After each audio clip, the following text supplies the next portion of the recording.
እንደምታውቁት በኤፌሶን ምዕራፍ 6 ላይ ገዢ ወይም ግዛታዊ መናፍስቶችን ምን ማድረግ ብለን ድል መንሳት ብለን ጀምረናል። ግዛታዊ መናፍስቶች በመጽሐፍ ቅዱሳችን ላይ በኤፌሶን 6 እንደተቀመጡት እነዚህ የዓለሙ የሲስተሙ ገዢዎች የተባሉት አለቆች፣ ስልጣናት፣ ኃይላት፣ ጌትነት፣ የክፋት መንፈሳዊ ወታደሮች ናቸው። በሕግ መብት የላቸው። ነገር ግን የሰው ልጅ በኃጢአት ምክንያት ስልጣኑን አሳልፎ ስለሰጣቸው በዚህ ዓለም ላይ ጌታችን ሁለተኛ መጥቶ የዘላለም ኮንሱሜሽን ወይም የዘላለም ፍርድን እስከሚያደርግ ድረስ እነሱ የዚህ ዓለም አምላክ የዚህ ዓለም ገዢ ተብለው ይጠራል። የፈጠሩት አምላክ ምድርም የላቸውም፣ የፈጠሩትም ነገር የላቸውም። ነገር ግን እግዚአብሔር ምድርን ለሰው ልጆች ሰጥቶ አዳም ስላልተጠቀመበት በአዳም ውድቀት ምክንያት ዓለምን ምን ብለዋል? ወስደዋል። ጌታችንም ሲናገር የዚህ ዓለም ገዢ ወደ ውጭ ምን ይደረጋል? ይጣላል። የዚህ ዓለም ገዢ ወደ እኔ ይመጣል። ስለዚህ ቴሪቶሪያል የሚባሉ ግዛታዊ መናፍስቶች እንዳሉ ከመጀመሪያው ጀምሮ እየተነጋገርን ነው። ባህሪያቸው ምንድነው? ፓተርናቸው ምንድነው? ስልታቸው ምንድነው? አካሄዳቸው ምንድነው? በደንብ እየተነጋገርን ነው ያለ ነው። በዚያ ስር ነው እንግዲህ ሁሉን ድል ነስቶ ለመቆም የእግዚአብሔርን ዕቃ ጦር ሁሉ ምን በሉ? ልበሱ። ስንቱን ነው የምንለብሰው? ሁሉንም። እስቲ ሁሉንም በሉ። ሁሉንም። ይሄ መንፈሳዊ ተጋድሎ የማንን ዕቃ ጦር ጠይቋል? የእግዚአብሔርን ዕቃ ጦር ጠይቋል። የእግዚአብሔር ነው። እግዚአብሔር የለበሰውን ነው። በዚህ ልብስ ነው ቴሪቶሪያል ስፒሪትን ምን የምታደርጓቸው? ድል የምነሷቸው። አለቃውን የምታስሩት፣ ቤተሰቦቹን የምትበዘብዙት ይሄን ልብስ ታጥቃችሁ ነው። ወደ ገዢው ልትሄዱ የምትችሉት በዚህ ነው። አለበለዚያ በአለቃው ቤተሰቦቹን ሁሉ ይዞ የማን ነው ይላል? የኔ ነው ይላል አይደል? ማቴዎስ ወንጌል ምዕራፍ 12 ላይ ጌታ የሚነግረን እሱን ነው። ኃይለኛውን ሳታስሩ ቤተሰቦቹን ልትበዘብዙ አትችሉ። ኃይለኛው ጋር ሄደ መግጠም የምትችለው በወኔ አይደለም። በኢትዮጵያዊነት ጣሊያንን ባሸነፍንበት ወኔ ምናምን አይደለም። የምናሸንፈው በእግዚአብሔር ምንድነው? ዕቃ ጦር ነው። ለዚህ ነው ሁሉን ድል ነስቶ ስለመቆም በኤፌሶን ምዕራፍ 6 ከቁጥር 10 ጀምሮ መጽሐፍ ቅዱሳችን ያሳየናል። እንደዚህ ይላል መጽሐፍ ቅዱሳችን፣ በቀረውስ በጌታና በኃይሉ ችሎት የበረታችሁ ሁኑ። ከቁጥር 10 ጀምሮ ምዕራፍ 6 ከቁጥር 10 ጀምሮ ዲያብሎስን ሽንገላ ትቃወሙ ዘንድ እንዲቻላችሁ የእግዚአብሔርን ዕቃ ጦር ሁሉ ምን በሉ? ልበሱ። ስንቱን? ሁሉን። በጦር ሜዳ በዚህ ምድር ላይ ዳግም ከተወለድንበት ጀምሮ ልክ ከጥምቀት ስትወጡ ቸርች የጥምቀት ሰርቲፊኬት ሰጣችኋለች። እግዚአብሔር ግን የጦር ልብሱን ይሰጣል። ኧረ አሜን። የሰጠን እሱን ነው። ቸርች የጥምቀት ሰርቲፊኬት ለሴሪሞኒው በዚህ ቤተክርስቲያን በዚህ ቀን የተጠመቀው ብላ ትሰጣችኋለች። እግዚአብሔር ግን ልክ ዳግም ተወልዳችሁ ተጠምቃችሁ በውሃና በመንፈስ ተጠምቃችሁ ስትወጡ በዳግም ልደት ማለት ነው፣ እግዚአብሔር ምን ይሰጣችኋል? የጦር ልብሱ። ይሄውልህ ከዚህ በኋላ አንተ ሰው ክርስቲያን ብቻ አይደለም፣ አንተ የክርስቶስም ወታደር ስለሆንክ you are enlisted in the army። ታንከኛ ልትሆን ትችላለህ፣ መድፈኛ ልትሆን ትችላለህ፣ እግረኛ ልትሆን ትችላለህ። የምትዋጋው ግን በዚህ ልብስ ነው ብሎ የሱን ልብስ ነው ለአማኞች የሚሰጠው። ስለዚህ ጳውሎስ ምንድነው? አንሱትና ልበሱ። በሚቀጥለው ክፍል ላይ አንሱ ይላል። ሁለተኛው ላይ ምን ይላል? ልበሱ ይላል። የማድርሻ ነው መልበስ? የኛ ነው። የማድርሻ ነው ማንሳት? የኛ ነው። ካላነሳው ይሄ የሚንበለበል ፍላጻ በየቀኑ እየጠበቀ ይነጅስሃል። በመስሪያ ቤት አለቃ ይነጅስሃል፣ በስልክ ይነጅስሃል፣ በፖለቲካ ይነጅስሃል፣ ገንዘብን አቢዩዝ በማድረግ ይነጅሱሃል፣ ይረብሻል። በሚንበለበል ፍላጻ ማለት ነው። ይረብሻል፣ ያውካል፣ ጤናህን ይረብሻል፣ ሲስተምህን ይረብሻል። ለዚያ ድል ነስታችሁ ለመቆም እንድትችሉ የእግዚአብሔርን ዕቃ ጦር ሁሉ ምን በሉ? ልበሱ ይላል። እንቀጥል እና ዛሬ ሶስተኛውን ልብስ ቶሎ ብለን እንመለከታለን። የሚገርም ነው። መንፈስ ቅዱስ ዛሬ በስኮል ባመጣው ቃል ላይ መጨመር ነው። እየጨመርን ነው የምንሄደው። እንደዚህ ይላል፣ መጋደላችን ከደምና ከስጋ ጋር አይደለምና ካለቆችና ከስልጣናት ከዚህ ዓለም ከጨለማ ዓለም ገዢዎች ጋር በሰማያዊ ስፍራ ካለ ከክፋት መንፈሳዊ ሰራዊት ጋር ነው እንጂ። ስለዚህ በክፉ ቀን ሁሉን ፈጽማችሁ ለመቆም እንድትችሉ የእግዚአብሔርን ዕቃ ጦር ሁሉ ምን በሉ? አንሱ። ከላይ ልበሱ ነው። አሁን ምን በሉ? አንሱ። እንግዲህ ወገባችሁን በእውነት ታጥቃችሁ የመጀመሪያው ልብስን ምንድነው ብለን የእውነት መታጠቂያ ነው። ሁለተኛውን ባለፉት ሳምንታት አይተናል። የጽድቅን ጥሩር ለብሳችሁ። ሶስተኛው በሰላም ወንጌል በመዘጋጀት እግሮቻችሁ ተጫምተው ምን ብሉ ቁሙ። በሁሉም ላይ ጨምራችሁ የሚንበለበሉትን የክፋት ፍላጻዎች ሁሉ ልታጠፉ የምትችሉበትን የእምነትን ጋሻ አንሱ። የመዳንን ራስ ቁር የመንፈስንም ሰይፍ ያዙ። እሱም የማን ነው? የእግዚአብሔር ቃል ነው ይላል። እግዚአብሔር አምላካችን ስለ ቅዱስ ቃሉ ስሙ ብሩክ ይሁን። ባለፉት እንዳሳያችሁ የእግዚአብሔር the armor of God የሚባለው ስዕሉን እንደተመለከትነው ልብስ ነው ብለናል። ቬስቱን ተመልክተናል። ይሄ የምንታጠቅበትን ትጥቅ ተመልክተናል። ዛሬ የወንጌል ጫማ የሚባለውን ሶስተኛውን ክፍል አሳያችኋለሁ። ቁጥር 15 ላይ ሶስተኛው የእግዚአብሔር ዕቃ ጦር የምን ጫማ ነው? የወንጌል ጫማ ነው። ይሄ እዚህ ጋር የምትመለከቱት የሮም ወታደር የሮም ሰራዊት ያደረገው ጫማ ነው። ወታደር እንግዲህ አስቡት፣ በውጊያ ቦታ ላይ ያለ ጫማ ያለ ቡት ስትሄዱ ተወላችኋል። እናንተ ሀብታሞች ልትሆኑ ትችላላችሁ። እኔ ግን ትላንትና ማታ ጀምሮ ይሄን ትምህርት ሪቫይዝ አድርግ አመመኝ። እግሬን ያመመኝ በልጅነቴ ልጅ ሆኜ ጫማ አልነበረኝም ከደሃ ቤተሰብ ስለነበር እና ጫማ ስላልነበረኝ ያው ታውቃላችሁ በእግር ነው የሚኬደው። እናንተ ባለመኪኖች ሀብታሞች ናችሁ፣ በደንብ በጫማ ነው ያደጋችሁ። ጫማ ሳይኖራችሁ ኖራችሁ ታውቃላችሁ ወይም አይታችሁ ታውቃላችሁ? እሺ ካላወቃችሁ እኔ ጫማ ኖሮኝ አያውቅም በልጅነቴ እስከተወሰነ እና በጣም ትላንት ማታ ያመመኝ እቺ ካውራጣቴ ቀጥሎ ያለችውን የቀኝ እግሬን እንቅፋት ይመታኛል እና ያንን ቁስሌን ሳይድንልኝ እሱኑ እንቅፋት እና አንድ ቀን ያለቀስኩት እንባ ተዝ ብሎኝ ትላንት ማታ እግሬን እንደዚህ እስከምን ድረስ ሜሞሪው ማለት ነው። ጓደኞቼ እየሳቁ ሲኖሩ እኔ በስቃይ ልበላችሁ አንዴ አይደለም 3 መታኝ እዛው ላይ እና can you feel the pain? ልጅ ነኝ ምንም ማድረግ አልችልም። ከዛ ያው ትራዲሽናል የሆነውን ሕክምና ምንድነው ማሰሻ ምናምን አድርገው ጠበሱት እና በሱ ተሻለኝ። ደጋግማችሁ ሰዎች የሚመቱት የሚንሸራተቱት የሚወድቁት ይሄን ጫማ ሳያረጉ ሲቀሩ ነው። it's not a chance ወንድሞቼ። በፊዚካል ወርልዱ ላይ አዎ የኢኮኖሚ ስታተሳችን ሊለያየን ይችላል። በመንፈስ ዓለም ግን እግዚአብሔር ለሁላችን ፊት የሚያደርግ ጫማ ወንጌል የሚባል ጫማ ሰጥቶን። እስቲ ወንጌል በለው። ቁጥራችን ምን ያህል ሳይዝ እንደሆነ ምን የፈለግነውን እንለያይ።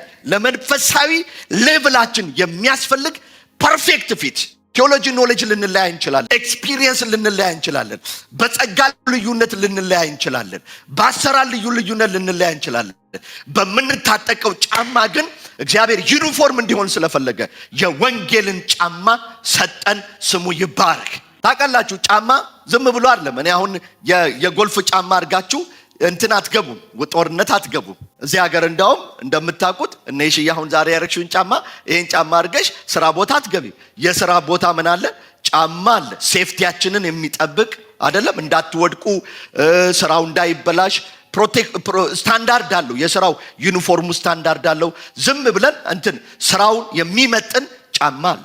ጎልፍ ቦታ ብትሄዱ እኔ ባረኩት ስኒከር መግባት አልችል። የጎልፍ ጫማ የራሱ አለ፣ ጡት ያለው ምንድነው? ቤዝቦል የሚጫወቱ ሰዎች የቤዝቦል ቦክሰኞች የቦክስ ጫማ አላቸው። ዝም ብሎ ብድግ አያረጉትም። እግር ኳስ ተጫዋቾች አጥቂዎች የሚያረጉት ምንድነው? ታኬታና ሌሎቹ የሚያደርጉት ታኬታ ተመሳሳይ አለ። ለፍጥነት እንዲረዳቸው ለፉትቦል ሰዎች የሚሰጣቸው ለሚያጠቁት የሚሰጥ እና ለሚከላከሉት የሚሰጥ አንድ አይነት አይደለም። ለመንፈሳዊ ዓለም እግዚአብሔር ድል እንድናደርግ በሁሉ ላይ ሁሉን ድል ነስተን መቆም እንድንችል አንድ ትልቅ ነገር ሰጠን። እሱም የሰላም ወንጌል የተባለ ተሰጠን። እግዚአብሔር ስሙ ይባረክ። እሱን ምን እናደርጋለን? ስንታጠቅ እንደ ዋላዋ። ሃሌሉያ። በወንጌል የታጠቀ ሰው እንደ ዋላ ጠላት ከቀጠረበት ቅጥር፣ ጠላት ከሚጠብቀው መጠበቅ እያመለጠ እየሸሸ በከፍታ ላይ ይቆማል። ወንጌል ጫማውን ስንታጠቀው ምን ያደርገናል? ሁሉን ፈጽመን እንድንቆም አይደለም? ሁሉን ፈጽማችሁ ድል ነስታችሁ እንድትቆሙ የእግዚአብሔርን ዕቃ ጦር ሁሉ ምን በሉ? አንሱ፣ ልበሱ። እስቲ የወንጌል ጫማ ታጠቃለሁ በሉ። ሶስት ቃላቶች ትመለከታላችሁ በዚህ ክፍል ላይ በቁጥር 15 ላይ። የመጀመሪያው መዘጋጀት፣ መጫማትና መቆም የሚል ታገኛላችሁ። መዘጋጀት፣ የሰላም ወንጌል መጫመት ኔክስት። በሰላም ወንጌል ሶስት ነገሮችን ትመለከታላችሁ። ምን? መዘጋጀት፣ መጫማት እና ምን ማድረግ?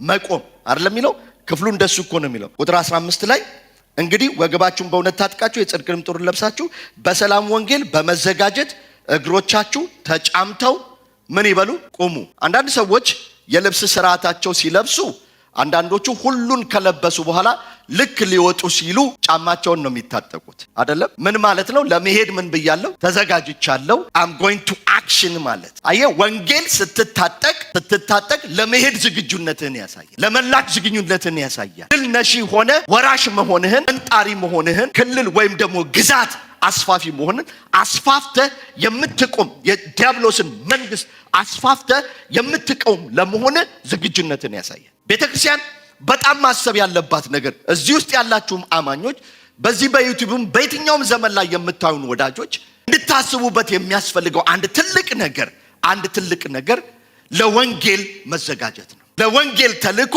ለወንጌል ስራ፣ ወንጌልን በመጫማት ለተልእኮ የዲያብሎስን መንግስት ቅጥር ግዛት እየሰባበሩ የእግዚአብሔር መንግስት ለማስፋት። በነገራችን ላይ ምንድነው የምንለው እኛ በስነ መለኮት አንዳንድ ሰዎች እንደዚህ ነው የሚሉት we are invading the kingdom of devil ነው ምን በዲያብሎስ መንግስት ላይ ወረራ ነው የምናካሂደው። እስቲ አሜን በሉ። ምክንያቱም የእግዚአብሔር መንግስት በክርስቶስ መታለች። የእግዚአብሔር መንግስት ሁሉን እያሸነፈች የዲያብሎስ መንግስት እየፈረሰ እንዲሄድ ጌታ ራሱ ስልጣን ሰጥቶናል። ስሙ ይባረክ። እንግዲህ ወንጌልን ሁሉ ለፍጥረት ሁሉ ምን በሉ? ስበኩ። ምን ማለት ነው? ኤቭሪ ኤትኖሶችን የያዛቸውን ክልሎቹን እየሰበራችሁ ኤትኒኩን ለጌታ፣ ህዝቡን ለጌታ፣ መንግስቱን እያፈረሳችሁ ለጌታ ደቀ መዝሙር አድርጓቸው። ያን ጊዜ ዓለም በሙሉ የማን ትሆናለች? የክርስቶስ ወይም ደግሞ በክርስቶስ ትጠቀለላለች። ለምንድነው አሁን ዲያብሎስ እንደ ልቡ እየፈነጫው? አንደኛ ጥቂት ዘመን እንዳለ አውቆ ነው። ሁለተኛ ግን የተዘጋጁ የታጠቁ ወንጌል ጫማን የታጠቁ ብዙ ሰዎች አለመኖራቸው ነው። ስለ ወንጌል ስታስቡ መጽሐፍ ቅዱሳችን ወደ ሰባት አይነት ወንጌል ይነግረናል። የሚቀጥለው ጻፉት፣ ይሄንን ውሰዱት፣ እኔ ሌላ ጊዜ አብራራላችኋለሁ፣ እናንተም አንብቡ። ሰባት አይነት ወንጌል ነው የተገለጠው በመጽሐፍ ቅዱሳችን። እንዲሁ ጠቅለል አድርጌ ማለት ነው። ከዚህ የሚበልጡ አሉ፣ ከዚህ የሚበልጡ ሊኖሩ ይችላሉ። ግን ሰባት የወንጌል አይነቶች ተገልጧል በእግዚአብሔር ቃል። የመንግስት ወንጌል ተብሏል። ኢየሱስም የመንግስትን ወንጌል ምን እያደረገ? እየሰበከ። ኢየሱስን እየሰበከ አልመጣም። አይደለም እንዴ? እኛ ነን አይደለ ኢየሱስን የምንሰብክ እንጂ ኢየሱስን እየሰበከ አልመጣም። እንዳውም በጣም አጽንኦት ሲሰጥ የነበረው በማን ላይ ነው? በአባቱ ላይ ነው። የአባቴ መንግስት አይደለ እንዴ? መንግስተ ሰማያት የእግዚአብሔር መንግስት እያለ ነው። ልክ ነኝ አይደል? ምክንያቱም የጌታችን የኢየሱስ ክርስቶስ የቤዛነት የአቶንመንት ስራውም የሳክሪፋይስ የመስዋዕትነት ስራውም ዋና ኮሩ የእግዚአብሔርን መንግስት መትከል ነው። የዳኑትም ሰዎች የቤተ ክርስቲያን አባላት ሳይሆኑ የመንግስቱ አካላት ናቸው። የአባልነት መንፈስ የተሰበረ ይሁን። ግድ የለም አሜን ብሎ። ለዚህ ነው እኛ ቤተ ክርስቲያን የአባልነት ፎርም የለንም፣ የአካልነት ፎርም ነው ያለን። ፎርማችን ራሱ አካል መሆን እፈልጋለሁ። በዚህ ቪዥን ላይ በዚህ ራእይ ላይ የእግዚአብሔር መንግስት በአይኬር ቤተክርስቲያን መስራት እፈልጋለሁ፣ ከናንተ ጋር መሳተፍ እፈልጋለሁ የሚል የአካልነት ስሜት ያለው ነው ከኛ ጋር እንዲሆን። ምክንያቱም we believe that we are the partaker of the kingdom of God ብለን የእግዚአብሔር መንግስት ተካፋዮች ነን ብለን እናስባለን። የማይለወጠውን ቅዱሱን ወንጌል ይላል ለዘላለም ድነት የሆነውን ማርቆስ ወንጌል ምዕራፍ 16 ላይ ስታነቡ ለዘላለም ድነት የሆነውን የማይለወጠውን ቅዱሱን ወንጌል ከፀሐይ መውጫ እስከ ፀሐይ መጥለቂያ ድረስ ሰደደው ይላል። ኢየሱስ ጌታ። ኧረ አሜን። እኔ ወንጌል ለመስበክ የመንግስት ይሁንታም የመንግስት ላይሰንስ የማያስፈልግ ግድ የለም አሜን በሉ። ይሄ የኢትዮጵያ ካውንስል ምናምን እያለ የሚልመጠመጠው መቃብር ቦታ ምናምን ቦታ እኩል አደረጉን። መቼ ነው እኩል እንድንሆን የተጠራን? ወርደን እኩል ሆነን እንላለን እንዴ? የእግዚአብሔር መንግስት አምባሳደሮች ሆነን እንዴ? ወንጌላችን ምንድነው የሚለው? ኢቭን በረከቶቻችንን እንኳን 100 እጥፍ ምንድነው ይሄ በተነቀነቀ በተትረፈረፈ 100 እጥፍ ታገኛላችሁ የሚለውን ራሱ ከምን ጋራ ነው የሚለው? ከመከራ ጋራ። ኢቭን በረከቶቻችን ራሱ tied with suffering, persecution ፈርተን ኮራፕሽን ውስጥ እንገባለን። ስደት መከራ ተፈርቶ it's built in መስቀል በግሎሪ ውስጥ አብሮ የተሰራ ነው። መስቀል በወንጌል ውስጥ አብሮ የተሰራ ነው። እስቲ አሜን በሉኝ። የድነት ወንጌል ስንናገር አብሮት የተሰራው ምን አለ? መከራ አለ። በርጥቡ እንጨት እንደዚህ ካደረጉ በደረቆቹ በእናንተ ላይማ የተባልን ሰዎች ነን። ሞትን አሸንፈን የመጣን ሬሳችንን ውጭ ቢጥሉት who cares? የራይቸስነስን የጽድቅን ጉልበት ወደ ታች የሚያወርድ የአሮን መንፈስ በኢየሱስም የተሰበረ ይሁን። ግድ የለም አሜን በሉኝ። መንፈሱ ይመታ። ህዝብ የሚያገለግል ለህዝብ የቆመ ወንጌል ጌታችን ኢየሱስ ክርስቶስ ሲነግር እነ ጳውሎስ የሰበኩት ወንጌል እኮ በዛ ሁሉ ፐርሲኪዩሽን ጀሩሳሌም ላይ የቀረበ ወንጌል እኮ አይደለም። በሮም ሁሉ ሄዶ ሮምን ያናወጠ በቆሮንቶስና ማነው በፊልጵስዩስና ይቅርታ በቆላሲስና በኤፌሶን ላይ ጳውሎስ ሲናገር ይሄ እኮ በእኛ የተገለጠ ወንጌል ለአለቆችና ለስልጣናት ለኃይላት ሳይቀር የተገለጠ ነው። የሚያስፈራ ወንጌል ነው። ኃይላት የፈሩት ወንጌል ነው። ኃይላት የፈሩት ወንጌል ነው። ሮም የተርበደበደችለት ወንጌል ነው። ክብር ለጌታ ይሁን። ወንጌሉን በወንጌሉ ልክ ስንይዘው፣ ወንጌሉን በወንጌሉ ልክ ስንይዘው፣ በተገለጠው ልክ ስንይዘው እነ ማናቸው ኢየሱስ ክርስቶስን የሰቀለው ንጉሶቹ ሳይቀር እኮ ያቺ ቀበሮ ሂዳችሁ ንገሯት ብሎ ሲናገር እኮ ጌታ ኢየሱስ ክርስቶስ ቀበሮ የተባለው ንጉስ እኮ ፈርቶታል። ሕፃንነቱን የፈራው ወንጌል ነው። ኧረ አሜን እንደለም አሜን በሉ። አሜን። ሕፃንነቱን ንጉስ ተወለደ ሲባል ሕፃንነቱ መወለዱ ያስደነገጣቸው፣ መሞቱ መነሳቱማ ታሪክ ያሰራቸው ሰዎች ናቸው። የውሸት ታሪክ እንዲፈበርኩ እስከዛሬ ድረስ አልተነሳም ብለው ምን አደረጉ ነው? አሳመናቸው፣ ገንዘብ ሰጧቸው ነው መጽሐፍ ቅዱስ የሚለው። ይሄ የማይለወጥን ወንጌል በየትኛውም መንግስት አሜሪካን ሀገር ትልቁ ስደት የሚመጣብን አሁን ከምን እንደሆነ ታውቃላችሁ? ከመንግስት አይደለም፣ ከሃይማኖት ሰዎች ነው የሚመጣብን። ከሃይማኖት ለምን? ኦል ኢንክሉሲቭ ከሆኑት ሪሊጂየስ ፒፕል ሁሉን እንቀበላለን፣ ጌውንም እንቀበላለን፣ ሴሰኛውንም እንቀበላለን ከሚሉ ነው ፐርሲኪዩሽን። እዚህ ሀገር ፕሬዝዳንት ለመሆን አይዘር ኃጢአትን ተቀብለ ኦፊሻሊ እንትን ማጽደቅ አለብህ። አቦርሽንን እንቀበላለሁ ያለ ነው ፕሬዝዳንት የሚሆን። ከኔ ጋር ናችሁ አይደል? ጌይን እንቀበላለሁ ያለ ነው። ኢቭን ሪፐብሊካንስ አይቀሩ። ትራምፕ ሲጠየቅ ምንድነው? ኢትስ ኤ ደንዲል፣ ወደ ኋላ እንመለስም፣ ተፈጽሟል እሱ ጉዳይ፣ ምንም አርጊው ላደርግ አልችልም። ስለዚህ አጌንስት ከሆነ አይመረጣትም። ኃጢአትን ማጽደቅ አለበት እዚህ ሀገር መንግስት። በፖለቲካ ስርዓት ውስጥ ለመሳተፍ ዩ ሃቭ ቱ መካፈል አለበት ጨለማውን። ካልተካፈልክ በጽድቅ ብርሃን ልትሰራው የምችለው ወንጌል ብቻ ነው። ወንጌል ብቻ ነው።